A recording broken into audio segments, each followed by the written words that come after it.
Hello anime दोस्तों, स्वागत है आपका ओनी एक्सप्लेन्स चैनल में।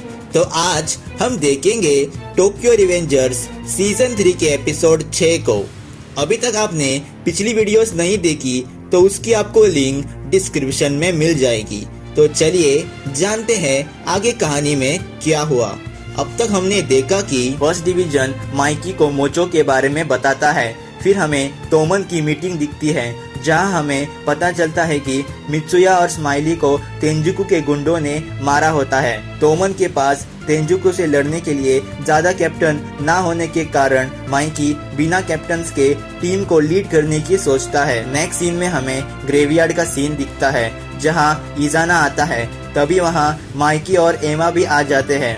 माइकी ताकेमिची से एमा को ले जाने की बोलता है। तभी वहाँ किसाकी और हन्मा बाइक से आते हैं और एमा को बैट से मारते हैं और एमा दूर जाके गिरती है। माइकी और ताकेमिची एमा को बचाने की कोशिश करते हैं पर वो नाकाम होते हैं। अब आगे बढ़ने से पहले हम 100 सब्सक्राइबर्स के बहुत नजदीक हैं, तो आप चैनल को सब्सक्राइब करके वीडियो को लाइक करें। एपिसोड की शुरुआत में हम किसाकी को देखते हैं। तभी वहाँ इजाना आता है और कहता है तुम्हारी जगह किसी और को अरेस्ट कर दिया गया है, तुम्हें डरने की जरूरत नहीं है किसाकी।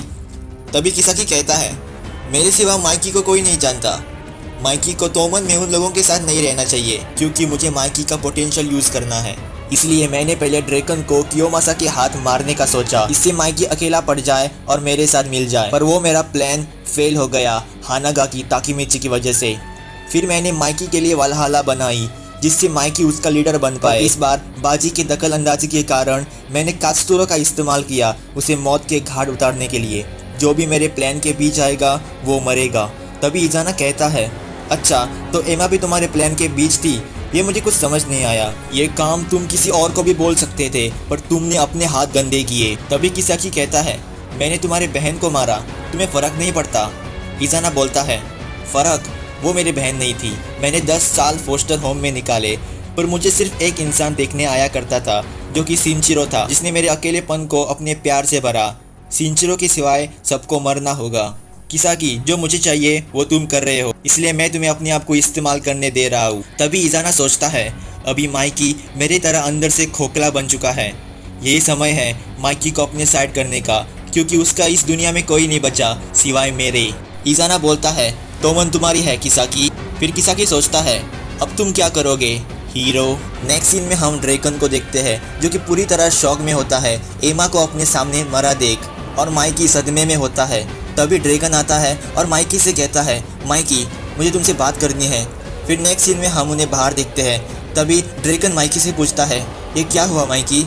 माइकी उस पर कोई जवाब नहीं देता। तभी ड्रैकन माइकी पर एक मुक्का देता है। ड्रैकन बोलता है तुम्हारे होते हुए ये कैसे हुआ, ये कैसे हो सकता है माइकी, और वो माइकी को मारने लगता है। तभी ड्रैकन बोलता है पहले 5 चांद को अरेस्ट कर दिया गया, फिर बाजी मर गया और बाद में कात्सुरो को भी अरेस्ट कर दिया गया और अब एमा, इसलिए तुमने तोमन बनाई थी माइकी। तभी ताकेमिची पीछे से आकर ड्रैकन को पकड़ता है पर ड्रैकन उन दोनों को नीचे गिराता है। तभी ताकेमिची सोचता है ड्रैकन मुझे पता है तुम इस समय क्या फील कर रहे हो पर तुम्हें इससे बाहर आना होगा।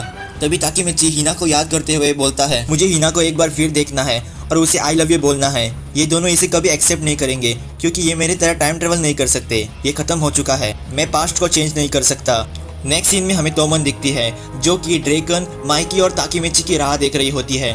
तभी वहाँ इनुपी आकर उन सबको सारा बताता है। नेक्स्ट सीन में हमें माइकी और ताकेमिची दिखते हैं। ताकेमिची बोलता है माइकी मुझे पता है ये सही समय नहीं है बात करने का, पर आज हमें तेंजुकु से फाइट करनी है और तुम्हारे ऑर्डर के बिना हम बैटल में नहीं उतर सकते। वहाँ तुम्हारा इंतजार हो रहा है। जिसने एमा को मारा था वो किसाकी था और ये वो सब हमें कमज़ोर करने के लिए कर रहा है और मैं किसाकी को जीतने नहीं दे सकता। मैं फाइट करूँगा, भले ही मुझे अकेले ही फाइट क्यों ना करना पड़े, फिर भी मैं फाइट करूँगा। आज हम तेंजुकु से लड़ेंगे।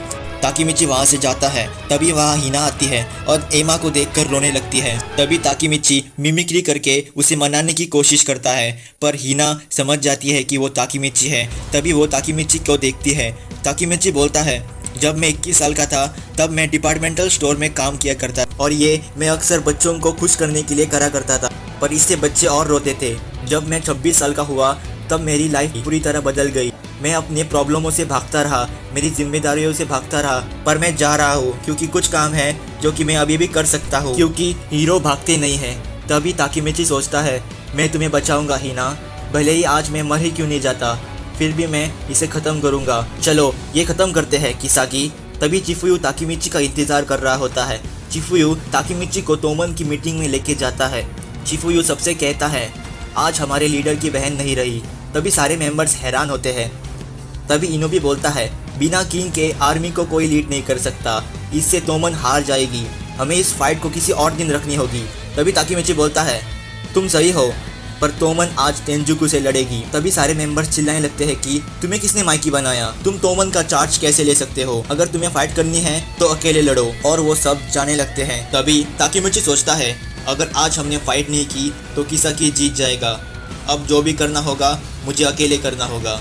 तभी चिफुयो सोचता है तो क्या सोचा है ताकीमिची। ताकीमिची उसे कहता है अगर आज मुझे अकेला भी जाना पड़े तो भी मैं फाइट करने जाऊंगा। तभी चिफुयो बोलता है तो चलो दोनों साथ में मरते हैं। तभी फर्स्ट डिवीजन ताकीमिची के साथ खड़ी होती है और उसका साथ देने की सोचती है। तभी वहाँ स्माइली और मित्सुया आते हैं। स्माइली बोलता है ताकीमिची हर बार ऐसी फाइट लेता है जिससे हम जीत नहीं सकते। ताकीमिची निडर है इसलिए वो किसी फाइट से भागता नहीं है। ताकीमिची उन दोनों को देखकर शॉक होता है। तभी चिफुयू इसी का मौका उठाकर बोलता है अगर आज हमने फाइट नहीं की तो हम हमारी और तोमन की आइडेंटिटी हमेशा के लिए खो देंगे। इवन हमारे पास माइकी नहीं है फिर भी तोमन नहीं हारेगी। इससे सारे मेंबर्स जो कि चले गए होते हैं वापस आते हैं और ताकीमिची को सपोर्ट करते हैं। तभी ताकीमिची कहता है चिफुयू मैं एमा और बाजी को बचाऊंगा, इससे पहले मुझे तेंजुको और इजाना को क्रश करना होगा। फिर किसाकी की बारी और तोमन निकल पड़ती है तेंजुको से फाइट करने के लिए। तभी नेक्स्ट सीन में हमें इजाना दिखता है। इजाना कहता है इसी जगह आज इतिहास बदलेगा। और ये एपिसोड यही खत्म होता है। अब नेक्स्ट एपिसोड बहुत मज़ेदार होने वाला है क्योंकि हम उसमें तेंजुको वर्सेस तोमन की बैटल देखेंगे जो कि one of the best fight है टोक्यो रिवेंजर्स में। अगला एपिसोड जल्दी आएगा, तब तक आप चैनल को सब्सक्राइब करके वीडियो को लाइक करें।